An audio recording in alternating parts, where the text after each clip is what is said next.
중대본에서 코로나 위기 경보를 심각에서 경계로 조정을 하고 6월부터 본격 적용하기로 했습니다. 3년 4개월 만에 국민들께서 일상을 되찾으시게 돼서 기쁘게 생각합니다. 확진자 7일 격리 의무를 5일 원고로 전환하고 입원 병실이 있는 병원 이외의 모든 장소에서 실내 마스크 착용 의무를 해제합니다. 기나긴 팬데믹을 지나 일상으로 오기까지 많은 분들의 헌신과 노력이 있기 때문에 가능했습니다. 무엇보다 방역 조치에 적극 협조해 주신 우리 국민 여러분께 깊이 감사드립니다. 2020년 1월 20일 국내 코로나19 첫 확진자가 발생했습니다. 그리고 그 다음 달인 2월 29일 사회적 거리 두기가 시작이 됐고요. 10월 13일에는 마스크 착용 의무화도 시행됐습니다. 그리고 해를 넘겨서 2021년 2월 백신 접종도 시작됐고 7월에는 사적 모임 인원 제한도 시행이 됐습니다. 하루 최다 확진자 62만 명이 넘는 가운데서도 우리는 코로나와 싸워갔습니다. 그러다 지난해부터 단계적으로 사회적 거리 두기가 해제가 되고 실외 마스크 착용 의무도 해제가 됐습니다. 결국 오늘 앞서 보신 것처럼 윤석열 대통령은 사실상 코로나 팬데믹 상황 종식을 선언했습니다. 지금까지 제가 설명드린 이 기간, 자, 보실까요? 무려 3년 4개월이 걸렸습니다. 민지수 기자. 자, 그럼 이제 코로나와 관련된 조치들은 모두 다 해제가 되는 건가요? 네, 이 사실상 엔데믹이라고 합니다. 네. 기본적인 조치는 모두 해제가 되고 조금만 남게 되는데요. 일단 이 대중교통에 이어서 동네 의원급 또 약국에서 더 이상 마스크 착용이 의무가 아니게 됩니다. 네. 이 노인 요양시설에서도 식사나 간식 등 취식이 가능해진다고 하는데요. 이 마지막으로 이 확진자의 격리 의무가 아닌 권고 수준으로 낮아집니다. 이 날짜도 7일에서 5일로 줄어들게 되는데요. 다만 이 고위험군이 모여 있는 병원급 의료기관, 그러니까 입원 병실에서는 여전히 마스크를 의무적으로 착용해야 합니다. 자, 그러면 지금까지 이 코로나 관련해서 정부에서 여러 가지 이제 지원들을 해줬잖아요. 네. 이거는 어떻게 돼요? 네, 일단 이 코로나 PCR 임시검사소 운영은 중단이 됩니다. 다만 병원에서 실시하는 검사에 대한 건강보험 혜택은 그대로 유지가 되고요. 이 확진자에 대한 치료비 지원과 이 중위소득 이하 가구에 주어지는 이 생활지원비도 그대로 유지가 됩니다. 이런 정책 변화는 빠르면 이달 말 혹은 이 다음 달 초부터 시행이 될 것으로 전해졌습니다. 자, 장현주 변호사. 앞서 이제 세계보건기구 WHO에서도 비상사태 해제를 선언했고 오늘 윤 대통령도 코로나 엔데믹 선언을 했어요. 사실상 이제 코로나 끝났다고 봐야 되나요? 그렇죠. 오랜만에 정말 기분 좋은 소식인 것 같습니다. 3년 4개월이라고 하니까 정말 긴 세월인데요. 맞아요. 그 팬데믹 기간 동안에 우리 국민들 언제 정말 엔데믹, 그러니까 코로나 종식이라는 게 오기는 오는 건지 항상 그런 부분에 있어서 참 암울했던 부분들 있었습니다. 그러나 오늘 대통령이 사실상 종식을 선언을 함으로써요. 물론 최소한의 조치들은 남겨지겠지만 그렇다 하더라도 대통령이 직접 코로나 종식을 선언한 것 자체, 그 자체만으로도 큰 의미가 있는 하루다라고 생각이 듭니다.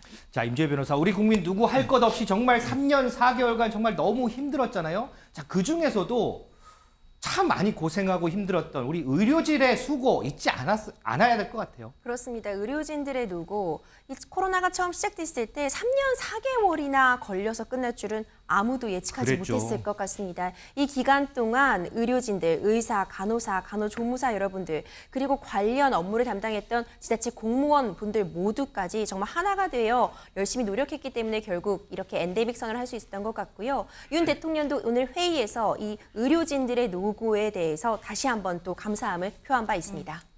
이현정 의원님. 네. 자, 3년 4개월입니다. 정말 긴 시간에 여러 가지 일상들 변화가 참 많았잖아요. 어떻게 좀 기억에 남으세요? 저는 가장 기억에 남는 게 우리 초반에 마스크 살려고 줄 길게 그렇죠. 섰던 거. 그리고 지금도 확진자 10,000명, 20,000명 나오는데 그때 1,000명 넘었을 때 옆에서 아이고 큰일 났구나 이런 소리 참 많이 들었거든요. 사실 이제 중세 시대에 이제 흑사병 이후에 또 1차 세계대전 이후에 이제 스페인 독감이 있었지 않습니까? 네. 그 이후에 인류가 겪는 아주 가장 큰 팬데믹인데 뭐 1차 세계대전까지는 우리가 전혀 모르니까요. 그렇죠. 그러니까 이것이 어떤 변화를 줄지 정말 다들 정말 이 예측을 불허했습니다. 그러니까 특히 이제 이 코로나가 번지면서 가장 느꼈던 것이 그동안 가장 평범했다고 생각하는 일상이 무너진다라는 거. 맞아요. 그거에 대한 두려움이 굉장히 컸을 것 같습니다. 마스크 하나를 구하기 위해서 약국에 정말 줄을 서서 구해야 되는 이런 현상은 뭐 우리가 처음 겪어보는 일 아니겠습니까? 그렇죠. 이제 그러다 보면 또 둘째로는 이제 관계가 파괴된다는 거죠. 그동안 뭐 너무나 당연했던 차 한잔하고 아하. 식사 함께 했던 이런 관계가 다 파괴됨으로 인해서 많은 사회적 관계가 단절이 됐고 또 재택근무라는 새로운 어떤 초유의 일 방식이 우리가 도입됐지 않습니까? 맞아요. 그러니까 지금은 뭐 오히려 재택근무를 더 선호하게 되는 그런 또 역현상도 벌어진 것이고요. 또 하나는 아마 우리 국민들도 느끼셨겠지만 왜 정부가 있어야 되는지, 왜 국가가 필요한지를 느꼈을 것 같습니다. 이런 팬데믹 상황에서는 결국 개인이 굉장히 약해질 수밖에 없거든요. 네. 국가의 의료 시스템 이런 것들이 작동을 하게 되면서 나름대로 우리나라가 이제 팬데믹 상황을 잘 극복했다고 하지 않겠습니까? 네. 그만큼 평상시에 얼마만큼 국가가 여기 준비하고 대응하느냐, 그리고 시스템이 갖춰져 있느냐에 따라서 이 사망 확률을 굉장히 낮출 수가 있거든요. 예전에 아시겠지만 대구에서 이 환자가 폭발할 때 대구를 완전히 봉쇄한다는 이야기까지 나왔지 않습니까? 그랬었어요, 맞아요. 이게 정말 당황스러웠습니다. 이렇게 봉쇄라는 이야기를 우리가 처음 들어본 이야기거든요. 맞아요. 그러니까 그런 것들이 다들 이제 기억 속에 남아 있는데 이제 끝이 났는데 그러나 언젠가 또 올 수 있는 가능성이 저는 충분히 있다고 봅니다. 그만큼 바이러스의 위험성을 우리가 각인했기 때문에 개인의 위생, 그다음에 국가의 어떤 시스템 이런 것들을 이제 정말 제대로 좀 갖춰서 이런 것이 오더라도 즉각 대응할 수 있는 시스템을 만들어야 될 것 같습니다. 자, 이 3년 4개월간이요. 이 얘기 가장 참 많이 한 것 같아요. 이 코로나의 긴 터널 언제쯤 빠져나올까 이런 얘기인데 정말 이제는 마지막에 온 것 같습니다.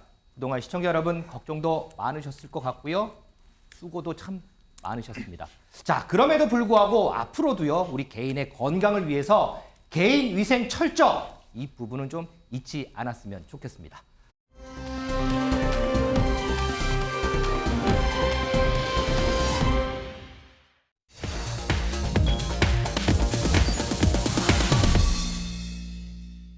대통령 직속 국방혁신위원회가 오는 출범을 했습니다. 윤석열 대통령은 이 국방혁신위원회 위원으로 김관진 전 국방장관을 임명을 했는데요. 역대 국방장관 중에 가장 강성이라는 북한에서도 가장 싫어한다는 김관진 전 장관. 자, 과거 모습 한번 보고 얘기 시작하도록 하겠습니다. 북한과 1대1로 싸우면 우리가 이길 수 있습니까? 집니까? 이거 전쟁을 하게 되면 결국 북한은 멸망하게 돼 있습니다. 쏠까요 말까요가 나온다든지 자동으로 움직인다. 언제까지? 적이 굴복할 때까지. 예. 안거역적 김관진동을 지켜주기라! 오, 김관진!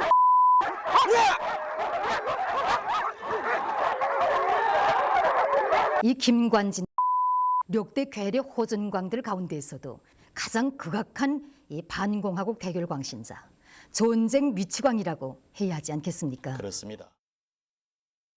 임재 변호사, 이제 북한에서 김관진 전 장관 예전에 했던 반응들 봤는데 네.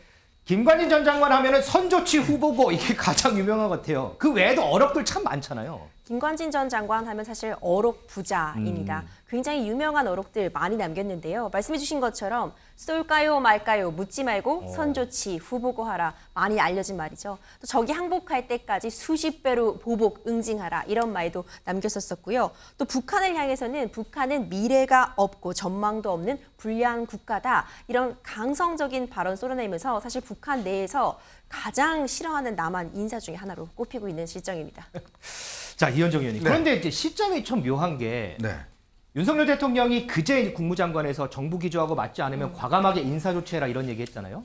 그러고서 산업부 2차관 교체가 되고 김관진 전 장관이 대통령 직속 위원회에 임명이 되고 이게 좀 연관성이 좀 있나요? 그러니까 전반적으로 지금 국정의 어떤 개혁 과제들이 속도가 나지 않는다는 부분들은 아마 대통령이 굉장히 큰 문제로 느끼고 있는 것 같습니다.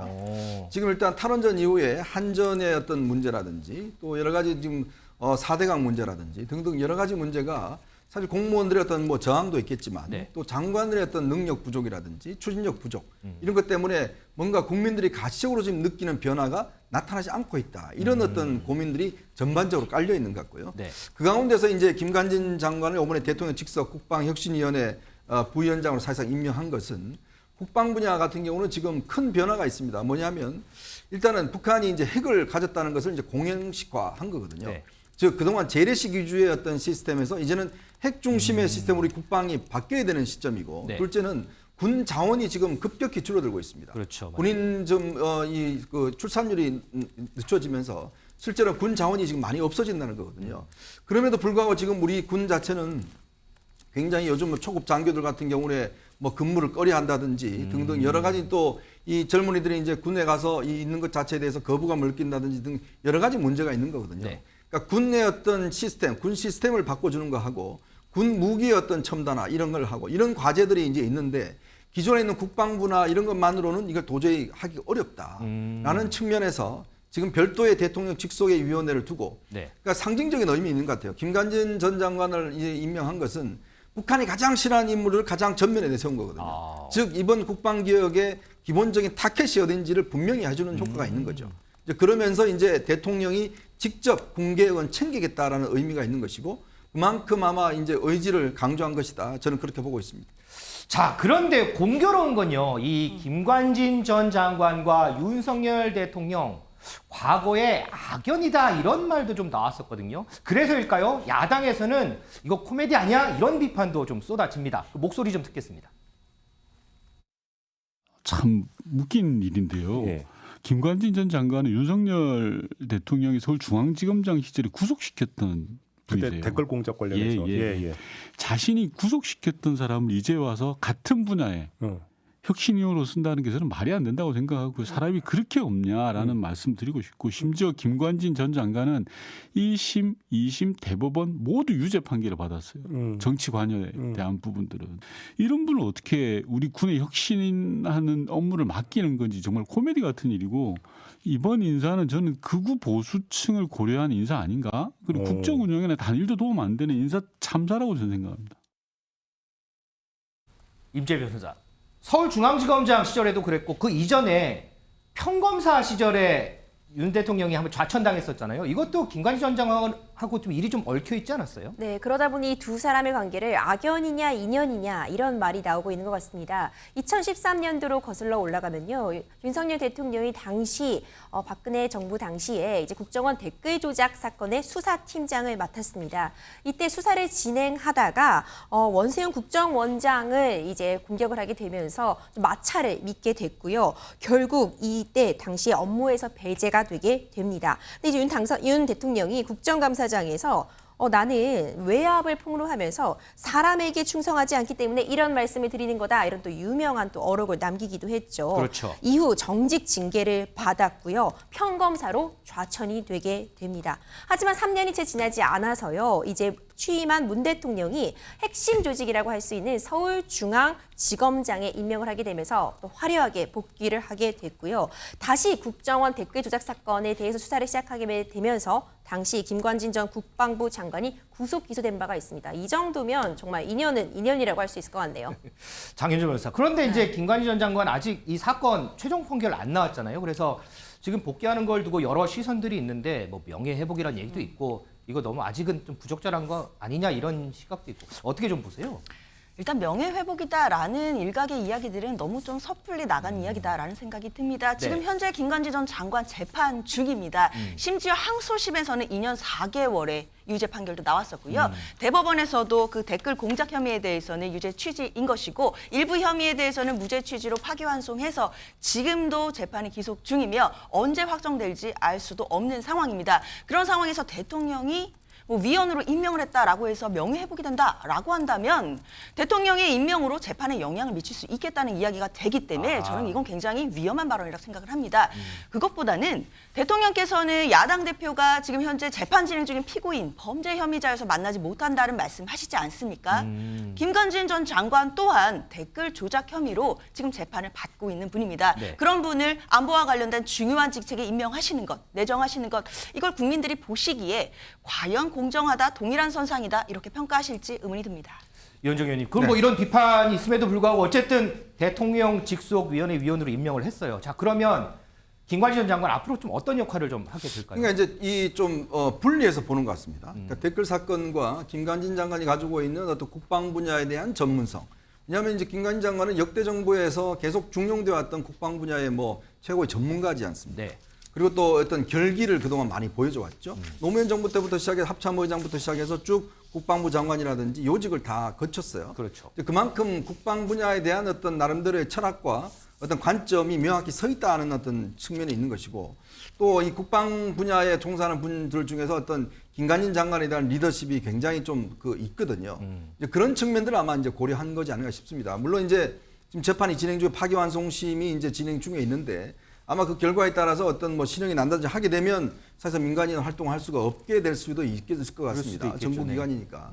그런 부분들은 뭐 나중에 이제 하더라도 지금 대통령이 보는 것은 일단 이걸 떠나서 국방 분야의 어떤 핵심적인 사안들에 대한 변화, 이거를 일으키겠는 김관진 장관이 적합한 것 아닌가라고 일단 보는 것 같습니다. 알겠습니다. 자, 김관진 전 장관까지 살펴봤고요.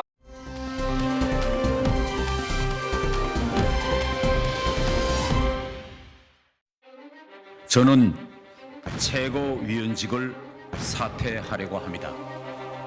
그동안의 모든 논란은 전적으로 저의 책임입니다. 저의 논란으로 당과 대통령실에 큰 무가 된 점 진심으로 사죄드립니다.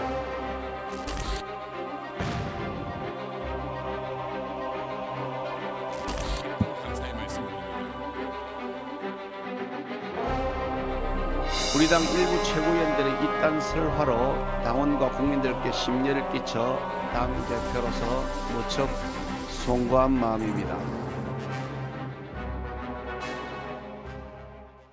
지난주 목요일 그리고 지난 월요일 최고위원회의를 열지 않았던 국민의힘.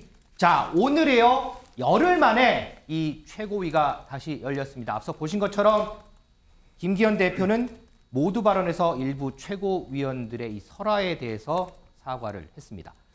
이현종 의원님, 네. 조금 전에 최고위원회가 열렸을 때 5분 이렇게 서 있는 모습이 있었어요. 오늘 이제 열흘 만에 최고위원회 열렸는데 어떻게 보세요? 이제 두 자리가 비어서 5분인데 좀 썰렁하기도 한 것 같고요. 그러니까 뭐 자기 자리가 어딘지도 잘 몰라서 이제 밀려 이제 다시 찾는 그런 해프닝까지 있었다고 하는데요.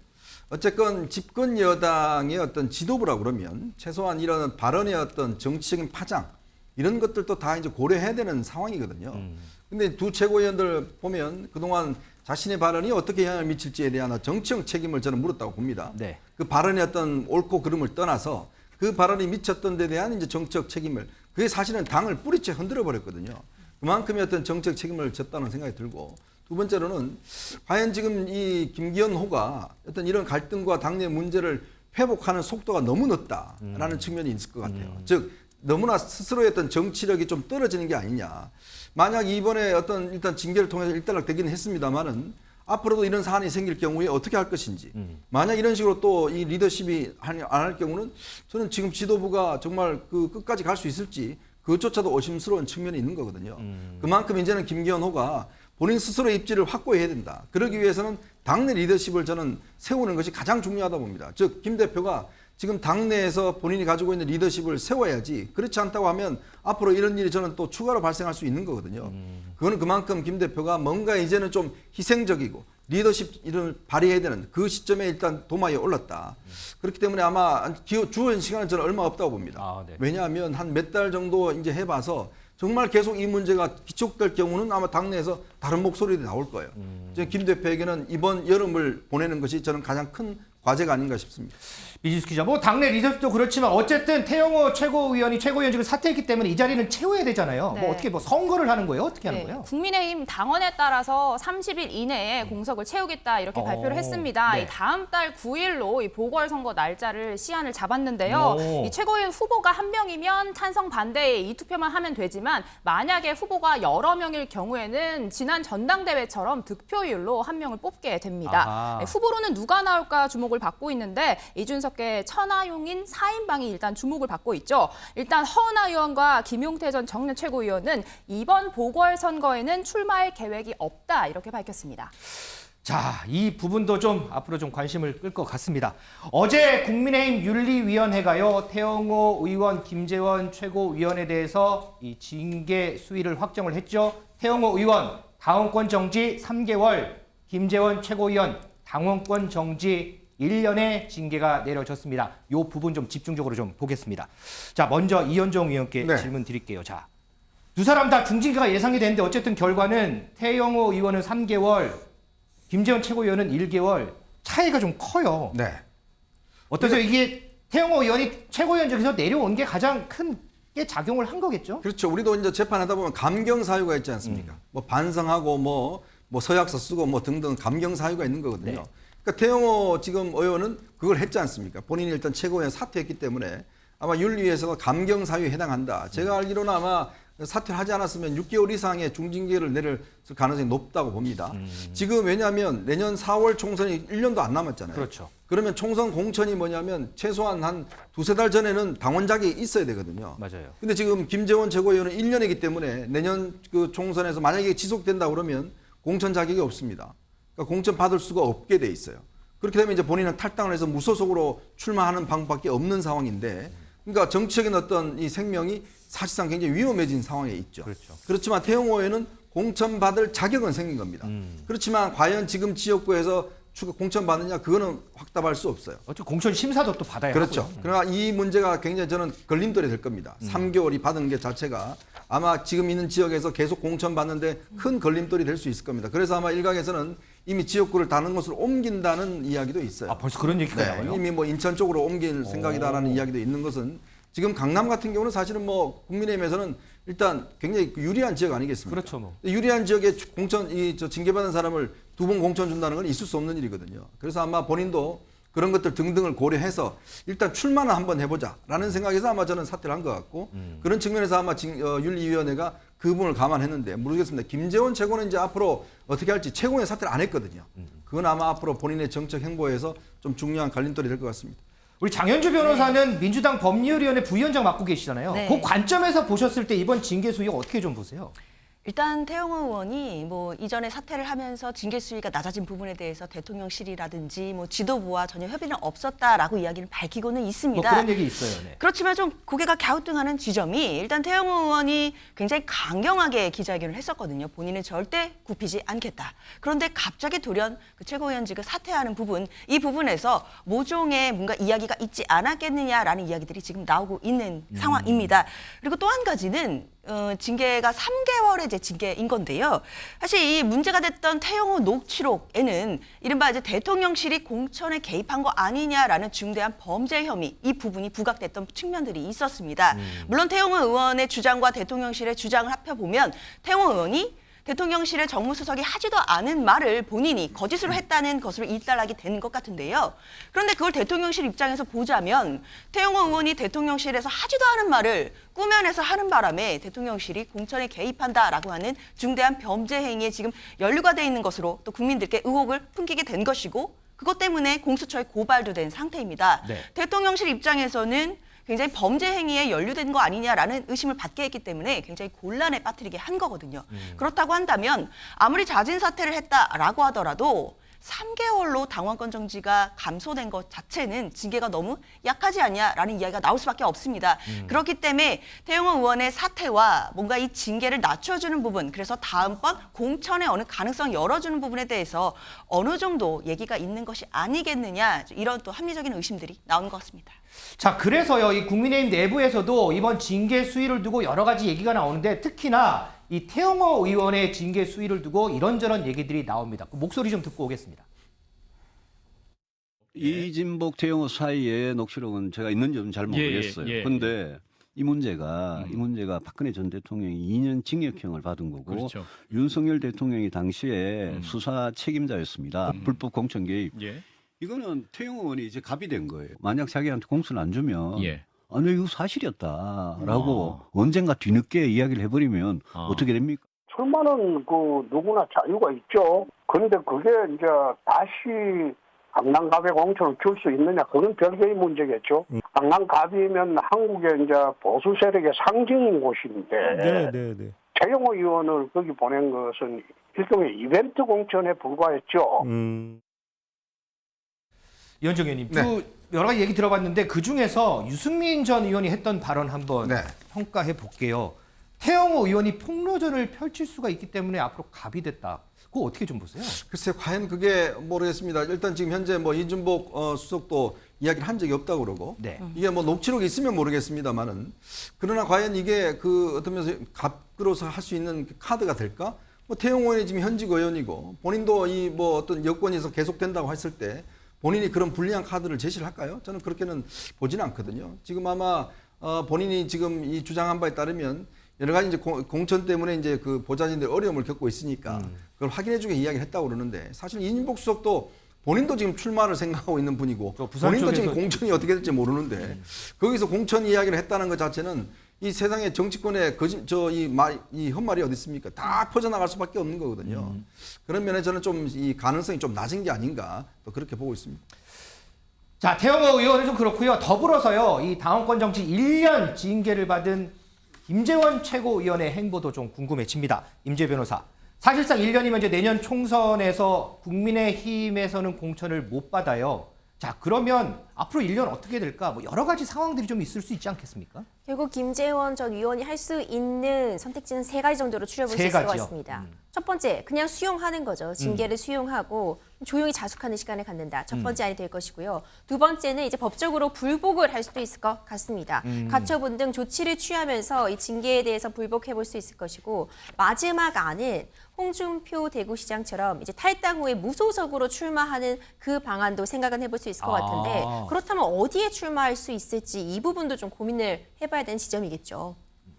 우리 두 분께 이제 짧게 좀 여쭤볼게요. 지금 임재 변호사가 3가지 시나리오라고 설명을 했는데 우리 장현주 변호사는 이 3가지 시나리오 중에 어떤 시나리오가 가장 가능성이 높다고 보세요? 일단 탈당하고 무소속 출마는 지금 결정하기는 상당히 이른 결정이죠. 앞으로 이제 총선까지 거의 1년 가까이가 남았기 때문에 네. 또 정치는 생물이고 어떤 일이 어떻게 벌어질지 모릅니다. 그렇기 때문에 저 카드는 가장 최종적으로 쓸 카드로 보이고요.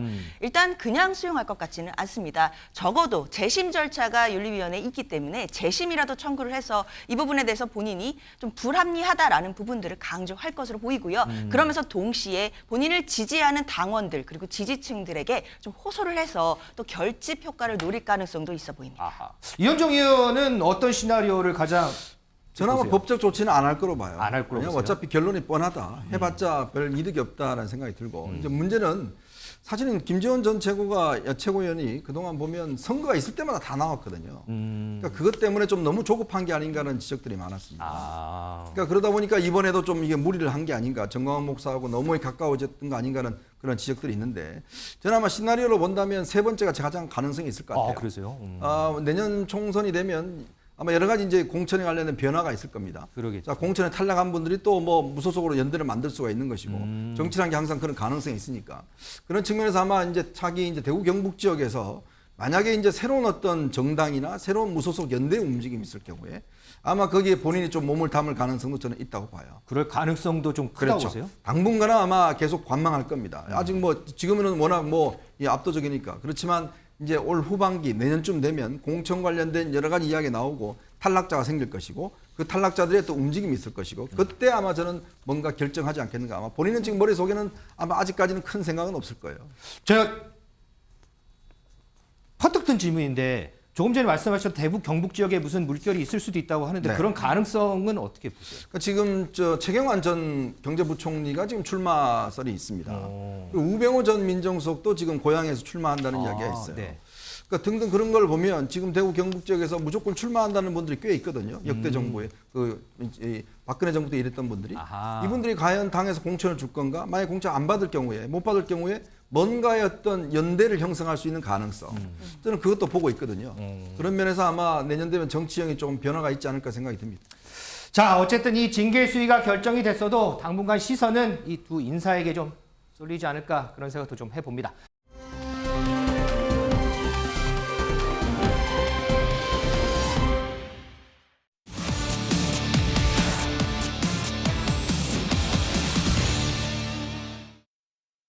네, 뉴플리 오늘 제목은요.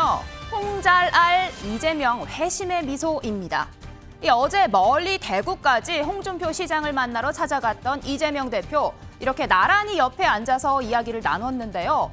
홍 시장의 발언 수위 웬만해선 놀라지 않는 이재명 대표도 당황하게 했습니다.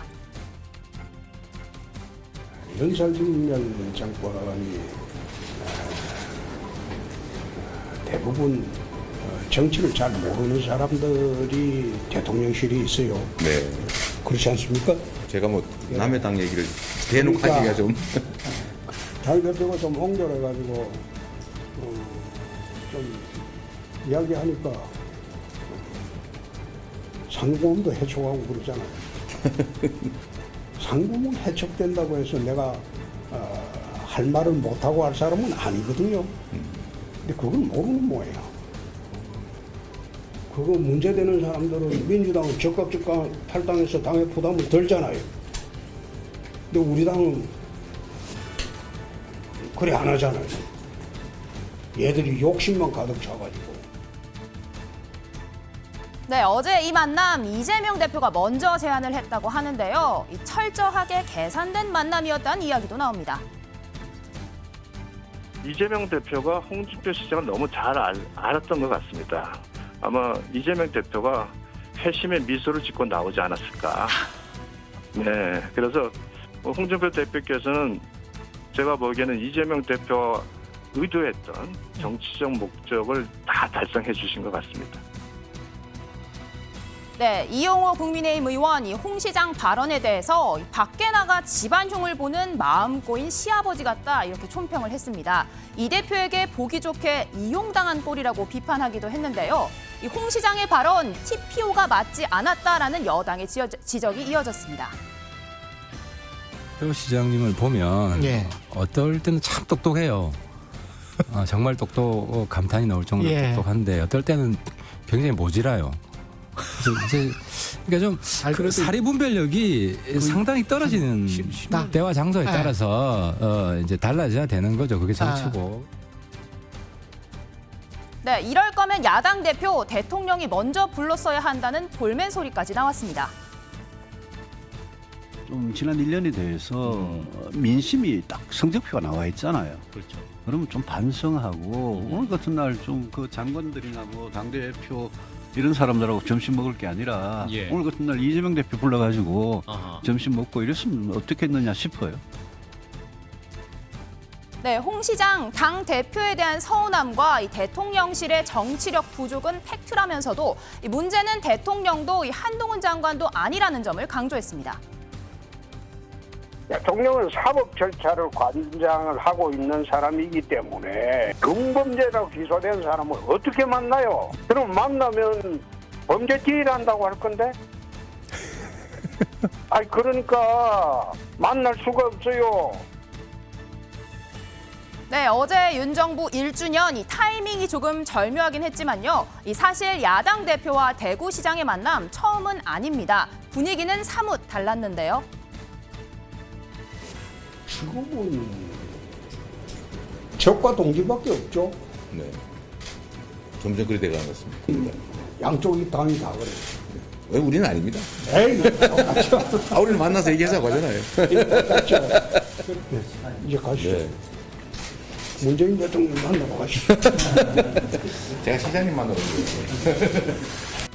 아마 우리끼리 뭐 밤새 해도 이것은 뭐 끝이 될 것 같고 다만 해법이 없다면 또 뭐 예산 다 확정돼서는 이제 길이 없다라는 말만 되풀이 할 거라면 저는 일어서서 가겠습니다. 아니 그 대표님이 처음 오셨을 때 그럼 대안을 갖고 오셔야죠. 뭐 여기 오셨으면 경남 사람들한테 대안을 갖고 오셔야죠. 네, 사실 이재명, 홍준표 이 두 사람도 그렇게 막역한 사이는 아니었는데요. 어제 두 사람의 만남, B급 영수회담을 보는 듯했다는 이런 말도 나왔습니다. 윤 정부 1년 동안 여당 지도부는 7번, 야당 대표는 단 한 번도 만나지 않았는데요. 오늘 두 원내 지도부 첫 만남을 가져 덕담을 나눴지만 오늘 4번째 사망자가 나온 전세 사기 피해 특별법은 아직입니다. 정부 여당은 온갖 이유로 피해자 범위를 계속 축소하고 국토위원들의 집요한 문제 제기에도 당초 입장만 고수하고 있습니다. 막상 대책은 내놓지 않고 계속 합의를 지연시키고 있는 것이야말로 전세자기 피해를 해결할 의지가 없다는 반증입니다.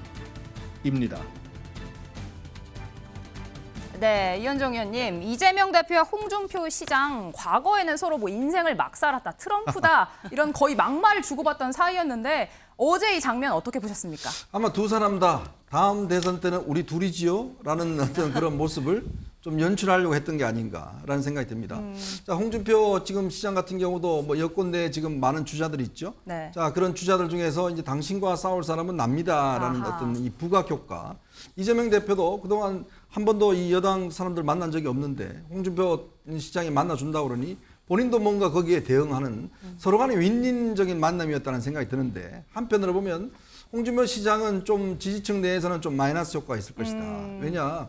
지금 본인이 딴 사람도 아니라 이재명 대표 앞에서 당과 대통령을 어떻게 보면 조금 이제 비판한 거 아니겠습니까? 네.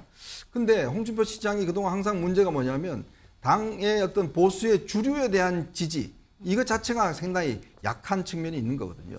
근데 이번 계기로 인해서 아니 이 저 보수의 본류들 같은 경우는 이재명 대표를 굉장히 싫어하잖아요. 그러니까 싫어하는 사람 앞에서 사실은 흉을 본 거 아니겠습니까? 네. 과연 이게 어떻게 작용할지 저는 굉장히 부정적으로 작용할 거로 봅니다. 그래서 오늘 지금 TV에 라디오에 나가서 아 지금 내가 대통령 요구가 네, 아니다는 맞습니다. 지금 본인이 해보한 어제 너무 심했다는 걸 자인을 한 거거든요.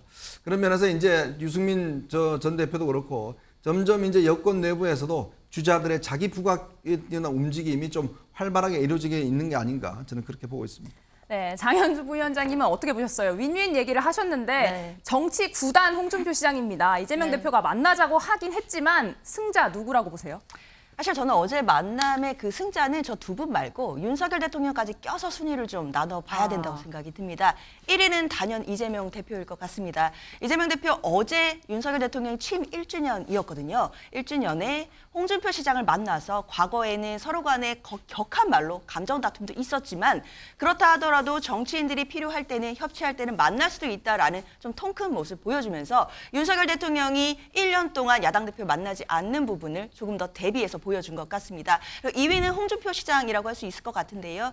당연히 그 안에서 보수의 정당 당원들에게는 네. 또 비판을 받을 수도 있겠지만 또 중도층의 국민들 입장에서는 홍준표 시장이 본인의 당에 대해서도 그리고 대통령실에 대해서도 쓴소리를 할 수 있구나 이런 것을 보여주는 좀 존재감을 확인해주는 그런 날이었다고 보이고요.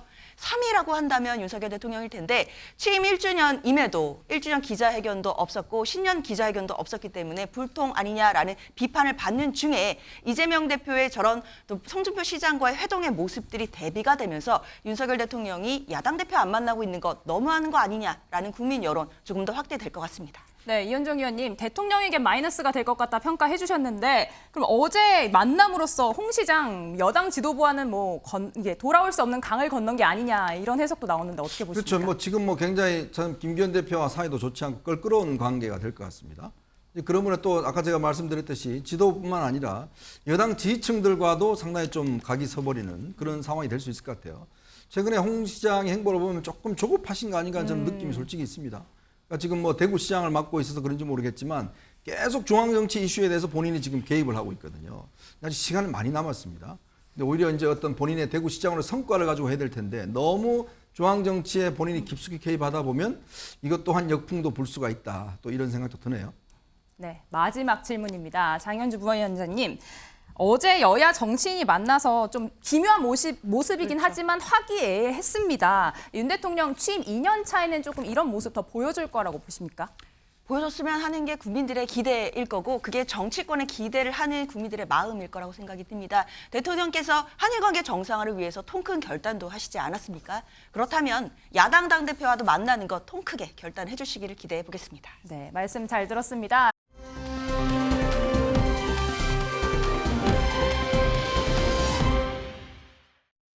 김남국 의원이 철저히 조사를 받고 만약에 코인으로 돈을 벌었다 하면은 저는 소외계층을 위해서 기부하는 그런 모습을 보여야 된다.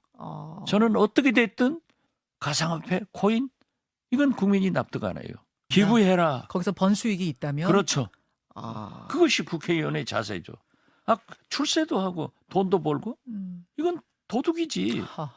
아니 둘 다 하려고 하면은 지나친 욕심이잖아요. 그럼 국회의원을 하면은 그러한 일은 안 해야 돼요. 그렇죠. 자, 이번에는 의혹이 계속되는 민주당 김남국 의원의 가상자산과 관련해서 한번 살펴보겠습니다. 자, 일단 민주당에서는요, 김남국 의원에게 가상자산을 모두 처분할 것을 권유를 했는데요. 그 얘기 좀 듣고 오겠습니다. 지금 현재 보유하고 있는 가상자산 매각 권유를 하기로 했습니다. 그래서 그 부분에 대해서는 본인도 당 방침에 따라주리라 그렇게 기대하고 있습니다. 투명하고 신속한 진상 조사를 하기로 했습니다. 얘들을 언제 샀으며 또 그 사고 파는 그 시점들이 그 최고점과의 어떤 관계가 있느냐, 그리고 또 내부 정보를 이용한 거 아니냐라는 이런 새로운 그 의혹들을 제기하는데 그런 내용들을 민지수 기자, 지금 권칠승 대변인 얘기를 들어보면 이 가상자산 매각 권유를 김남국 의원이 좀 잘 따라줬으면 좋겠다 이런 입장을 내비쳤는데 네. 어때요? 잘 따른대요? 어떤데요? 네, 따른다고 했습니다. 외부 전문가 불러서 진상조사 제대로 해달라, 어떤 조치든 따르겠다 했던 김남국 의원, 어제 이 당의 요구에 곧바로 매각을 하겠다 이런 의사를 밝혔습니다. 이 선제적인 대응으로 자신의 결백을 주장하려는 의도로 보이는데요. 다만 당에 먼저 소명 자료를 냈던 만큼 지금 이걸 팔아버리면 그때 자료와 조금 변동이 있어진다. 그래서 구체적인 매각 시기와 절차 같은 거는 당 진상조사단과 협의 후에 결정을 하겠다, 이렇게 단서를 덧붙였습니다. 아하. 자, 지금 민지수 기자가 설명했던 당 진상조사단 오늘 첫 회의를 했습니다. 그 영상도 좀 보고 오겠습니다. 조사하는 내용은 지금까지 그 의문이 제기된 내용들에 대해서 당연히 할 것이고요. 계좌 거래 내역이라든지 코인 거래 내역을 살펴보면 의문의 상당 부분이 해소되지 않을까 그런 기대를 해봅니다. 그리고 아울러 김남국 의원께서 관련되는 자료 모두 제출하고 적극적으로 조사에 임하겠다고 말씀을 하셨기 때문에 조사를 신속하게 진행해서 결론을 내리겠습니다. 임재 변호사, 지금 보면 여러 가지 내역들 다 받아서 이제 조사를 한다는 입장인데, 그런데 의혹들이 계속 나오거든요. 그럼 나올 때마다 이거 다 받아서 이거 조사를 해야 돼요? 어떻게 좀 조사를 할까요? 네, 정말 처음부터 끝까지 다 조사해야 되는 게 맞을 것 같습니다. 일단 기본적으로요, 이번 사건 많은 분들이 궁금해하시는 포인트 있죠. 첫 번째로 애초에 그럼 투자금이 어디서 왔는가부터 봐야 될 것 같고요. 그 자금의 출처, 그리고 이제 코인이라는 것이 거래를 계속 거듭하다 보면은 그 출처가 불명확하게 되는 성격을 갖고 있거든요. 그렇기 때문에 그 거래 내역들 다 들여다볼 필요가 있을 것 같습니다. 이 민주당에서도 사실 이런 부분에 대해서 워낙 또 여론도 좋지 않다 보니까 이런 점들을 종합적으로 의식을 해서 정말 명명백백하게 조사를 하겠다고 밝히고 있고요. 다만 이 가상자산 과세 유예 법안 공동 발의한 부분과 관련해서 이제 이해 충돌 여부가 문제되는지 여부에 대해서는 좀 추가적으로 좀 지켜보겠다, 이런 입장이 좀 보이고 있는 것 같습니다. 네. 가상자산 매각을 권유하겠다고 밝힌 지 하루 만에 정말 제대로 조사하겠다고 밝힌 만큼 국민들의 눈높이에 맞게, 그 이해에 맞게 제대로 조사가 이루어지게 좀 기대해 보겠습니다. 장윤주 변호사, 지금 보면 당 진상조사단에 이렇게 당 내에서는 이렇게 네 분, 김병기 의원, 이용우 의원, 홍성우 의원, 김한국 의원 네 분 들어가 있고, 여기에 이제 외부 전문가를 섭외를 한다는 거 아니에요? 그런데 지금 보면 김남국 의원 같은 경우에는 이재명 대표하고 친하다는 소위 얘기해서 친 이재명계로 꼽혀요. 네. 그러면 근데 당에서 나온 분들이 이렇게 네 분 있으면 혹시 이거 또 친명계가 들어가면 이것도 감싸주는 거 아니야? 이런 얘기도 나올 수 있거든요. 당연히 나올 수 있습니다. 그렇기 때문에 이 부분을 당에서 정말 세심하게, 예민하게 잘 대응을 해야 될 것 같은데요. 이 문제만큼은 친명이니 비명이니 계파 간의 갈등으로 나눠질 그런 쟁점 자체가 되지 않습니다. 애초에 김남국 의원이 본인의 해명 과정에서 위믹스 관련된 부분들을 명확하게 해명을 했더라면 의혹이 확산되지도 않았을 거다라는 아쉬움이 좀 남는 부분도 있거든요. 이제라도 해명을 본인이 명확하게 해서 어떤 코인을 언제 갖고 있었고 언제 팔았고 자금 흐름이 어떻게 진행됐는지를 그렇게 소상히 객관적으로 소명을 하면 되는 것이지, 이 논의에 있어서 친명이니 비명이니 정쟁화를 하거나 계파 갈등으로 갈 만한 그런 소재도 아니고 그런 가능성도 원천 차단해야 된다 생각합니다. 이현정 의원님, 근데 지금 하는 게 어쨌든 수사가 아니고 조사란 말이죠. 그렇죠. 수사권이 없으니까 이거 실효성 있느냐 이런 의문도 제기가 되고 어떠세요? 그러니까 지금 하루가 다르게 처음에 60억이었다라고 하다가 그 다음에 또 하나 발견돼서 80억이다. 이제 또 100억이다. 이 뭐 매일 하고 자고 나면 20억씩 뛰고 있습니다. 네. 자, 도대체 그럼 이 규모가 어느 정도 되는지 지금 가늠할 길이 없어요. 근데 문제는 이렇게 지금 진상조사위원회 발족 이전에 김남국 의원이 본인이 일단 밝혀야 됩니다. 국민 앞에. 그렇죠. 본인이 지금 있는 게 뭔지, 소유하고 있는 게 어떤 것인지를 밝히면 되는 문제거든요. 그래서 나오는 게 진상조사 할 게 아니고 본인 계좌 그냥 다 공개하면 이거 끝나는 거 아니야 이런 얘기 나와요. 뭔가 공개 못할 석연찮은 이유가 있지 않는가라는 의심을 갖게 되는 거고 또 거기에다가 당 자체 조사를 하는 게 강제 수사권이 없습니다. 그러면 본인이 이 김남국 의원이 제출한 것만 가지고 수사할 수밖에 없어. 조사할 수밖에 없어요. 네. 그럼 그게 한계가 분명히 있는 거죠. 자, 그렇기 때문에 이 진상조사가 제대로 실현되기 어렵다는 측면이 있고 또 한 가지는 어제 게임마켓이라는 곳에 성명을 발표했는데요. 네. 지금 이번에 이믹스라는 이 그 코인이 보면 P2E 방식, 즉 게임을 하면 돈을 얻는 이 방식이거든요. 맞아요. 이게 지금 불법으로 되어 있습니다. 근데 이걸 합법화를 위해서 그동안 이믹스가 국회의원이나 보좌관들한테 꽤 로비를 많이 했다라는 지금 정황들이 나타나고 있어요. 또 특히 어제 그 게임 마켓장 같은 경우는 이 이믹스 지금 코인을 갖고 있는 보좌관 알고 있다라는 이야기가 했습니다. 그렇다면 이게 뭔가 조직적으로 이믹스가 국회 로비를 하기 위해서 한 게 아니냐 의문이 있거든요. 과연 그렇다면 이거는 또 어떻게 될 것인지. 그렇기 때문에 결국 저는 이거는 뭐 수사를 통해서 밝혀질 수밖에 없는 게 아닌가라는 생각이 듭니다. 장윤희 변호사, 지금 이현정 의원이 얘기했듯이 이 P2E라는 부분 이게 게임 업계에서는 상당히 살을 걸고 있는 사안이거든요. 이거 국내에서 이제 풀 수 있게끔. 이게 해외에는 지금 계속 하고 있는데. 그렇죠. 그래서 이제 로비 얘기가 지금 나오는 거고 이것 때문에 과연 그러면 김남국 의원뿐이겠냐라는 그런 의심의 눈초리가 있어요. 때문에 이걸 정치권 전체로 다 이거 좀 해야 되는 거 아니야 이런 얘기 있거든요. 당연히 국민들께서는 이 코인이라는 것, 가상자산이 그동안 공직재산 등록 의무가 없었다라는 거 이번에 아신 분들이 많으실 겁니다. 당연히 김남국 의원 말고도 여당, 야당 할 거 없이 국회의원들이 갖고 있는 가상자산의 현황에 대해서 알고 싶어 하실 것이고 아실 권리가 있다고 생각을 합니다. 특히나 이런 로비 의혹이 있을 수 있다라는 부분까지 나온 마당이라면 김남국 의원뿐만 아니라 그리고 김남국 의원 같은 경우는 초선 의원이기 때문에요. 네. 그보다 선수가 많은 또 중직급 의원들 같은 경우에도 비슷한 로비를 받은 것은 있는지 없는지 그 부분 관련된 것들 그리고 가상자산을 현재 보유하고 있다면 어떤 것을 얼마큼 보유하고 있는지 세세하게 밝힐 시점은 온 것 같습니다. 자, 민수 기자, 이런 와중에요. 검찰이 지금 김남국 의원 이런 여러 가지 것들을 정치자금법 위반 혐의로 엮어서 이거를 영장을 2번을 청구했는데 압수수색 영장을 2번 청구했는데 이거를 법원이 기각을 했다고 알려지더라고요. 맞습니다. 이 논란이 된 60억 원 코인 이 빗썸에서 업비트로 옮겨졌는데 이게 뭐 구체적으로 40차례에 걸쳐서 쪼개기로 옮겨졌다 이런 이야기도 나오고 있습니다. 이걸 지난해 FIU가 인공지능 이상 거래로 탐지를 해서 검찰에 알렸고 당시 검찰이 이 계좌의 명의나 거래 내역을 구체적으로 확인하기 위해 계좌 압수수색 영장을 청구했지만 2차례 모두 기각이 됐습니다. 당시 영장 판사는요, 이 거액의 암호화폐를 가지고 있다는 사실만으로 범죄 혐의가 있다고 보기는 어렵다 이런 사유로 영장을 기각했다고 전해졌습니다. 임재 변호사, 그런데 이제 코인 거래인데 검찰은 왜 이걸 정치자금법 위반으로 봤을까요? 그러니까 일단 문제가 될 만한 죄명을 찾아봤을 때 앞서 말씀해 주신 것처럼 가상자산을 보유하고 있는 것만으로 바로 어떤 불법 사항이 발생하는 것은 아니죠. 그렇죠. 또한 이 공직자 재산 공개 내역에서 가상자산이 빠져 있었기 때문에 이걸 공개하지 않은 부분도 어떤 문제 삼기는 어려운 점이 있었습니다. 결국 애초에 이 자금의 출처가 어딘가에 주목을 했던 것 같습니다. 정치자금법 위반 혐의가 문제될 만한 그런 자금의 출처가 있었던 것이 아니냐 이런 의심이 있었던 것 같고요. 결국 애초에 처음 그 빗썸 그 소유주가 누구냐, 이 빗썸 거래소 지갑에 이 코인을 보유하고 있던 소유주가 누구냐, 그래서 누구로부터 받은 것이며 어떤 자금으로 구입했는지 부분을 좀 살피기 위해 정치자금법 위반 혐의를 정했던 것 같습니다. 이현정 의원님. 네. 압수수색 영장이 2번 기각이 됐어요. 네. 그런데 이 기각시킨 판사를 보니까 이전에 그걸 보니까 라인 사태 김봉현 회장 구속영장 기각을 했더라고요. 네. 어떠세요? 정치적인 연관성이 좀 있나요? 그럼 그게 뭐 저희가 이제 확인할 수가 없는데 문제는 김봉현 씨가 2차례에 걸쳐서 영장이 기각됐습니다. 네. 자, 2번째 영장이 기각될 때는 이 검찰에서 도주의 우려가 있는 여러 가지 정황들을 법원에 제출을 했는데도 불구하고 도주 우려가 없다라고 해서 기각이 됐어요. 네. 바로 기각되자마자 본인이 도망쳤지 않습니까? 전자팔찌 끊어버리고.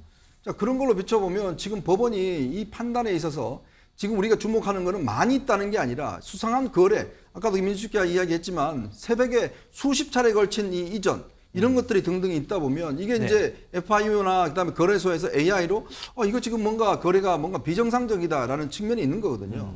지금 이렇게 사회적 이슈가 돼버렸기 때문에 저는 아마 영장 기각하기는 어려울 거라 봅니다. 더 이상. 아마 검찰도 이제 3차 영장을 지금 청구를 한다고 그러는데 요즘 그러니까 법원에서 보면 지금 좀 상식적이지 않는 기각 사례가 있는 거거든요. 이미 김봉현 전 회장 같은 경우도 보면 뻔히 지금 도망갈 수 있는 준비란 정황들이 있고 외국에 나가겠다는 그런 있었는데 불구하고 했다라면 저는 이번에는 좀 더 정상적인 판단을 해야 되지 않겠는가 그런 생각이 듭니다.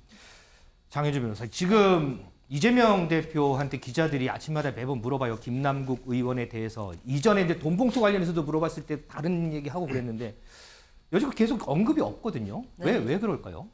사실 이 부분을 당대표가 직접 언급하는 것 자체가 좀 예민하고 곤란한 부분이 있다는 부분이 어쨌든 당 내의 의원에서 일어난 일이고 당에서 조사단까지 꾸릴 정도로 당 전체가 지금 파고드는 부분이잖아요.